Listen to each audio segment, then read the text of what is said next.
আলাইকুম বন্ধুরা, তোমরা কেমন আছো? আলহামদুলিল্লাহ আমি ভালোই আছি। এখন আমি রান্না করব এই ডাটা দিয়ে, এই যে এই ইলিশ মাছ দিয়ে আমি এই ডাটা পাকাবো। তোমরা পরিমাণ মতন তেল দিয়ে দিলাম,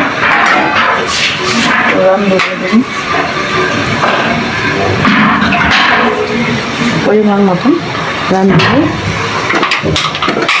কাঁচামরিচ ফাড়া আছে, পেঁয়াজ আছে, রসুন আছে।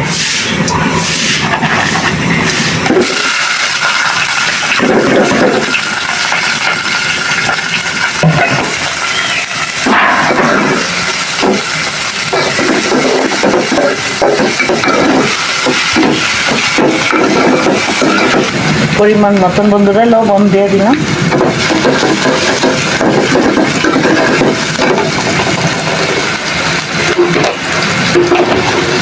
বন্ধুরা আগে আমি একটু পানি দিয়ে দিচ্ছি, মরিচের গুঁড়া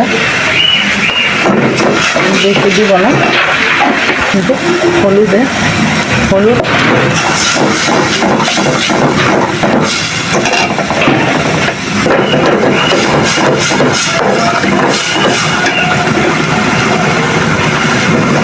সুন্দর করে এটারে ভালো করে কষায় নিব।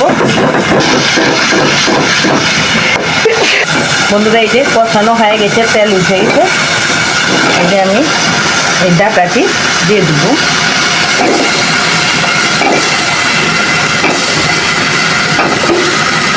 মাছ দেওয়া ডাটা দেওয়া খুবই ভালো লাগে। ডাটা আর আলু আমি দিয়ে দিলাম, আমি দিয়ে করে কষানো হইল।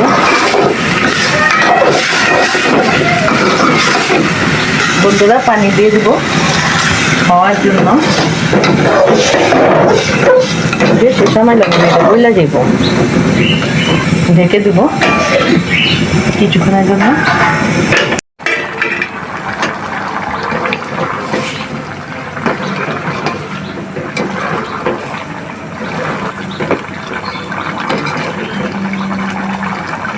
মাছটা আমি দিয়ে দিব, এখনই মাছটা দিয়ে দিব। এই মাছটার উপর তেল দিব,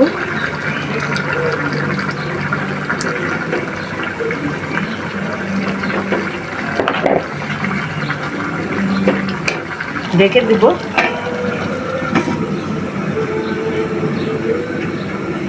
ঢাকনাটা খুলবো,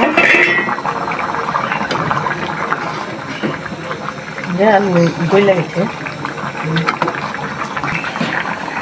ইলিশ মাছ তো এক ভাপেই হয়ে যায় বন্ধুরা। এই যে দেখো আমার ইলিশ মাছ হয়ে গেছে, ডাটা দিয়া ইলিশ মাছ।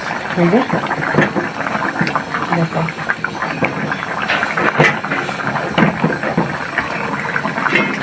আর একটু হইব, একটু ঢাকা দিয়ে কিছুক্ষণের জন্য। বন্ধুরা ডাটার তরকারি হয়ে গেছে, এখন পরিবেশন করব।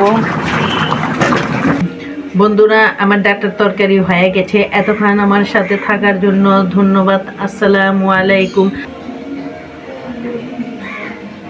বন্ধুরা আমার এই রান্না যদি আপনাদের কাছে ভালো লাগে, আপনারা বাসায় রান্না করে খাবেন, আর লাইক, কমেন্ট, শেয়ার, সাবস্ক্রাইব করে দেবেন।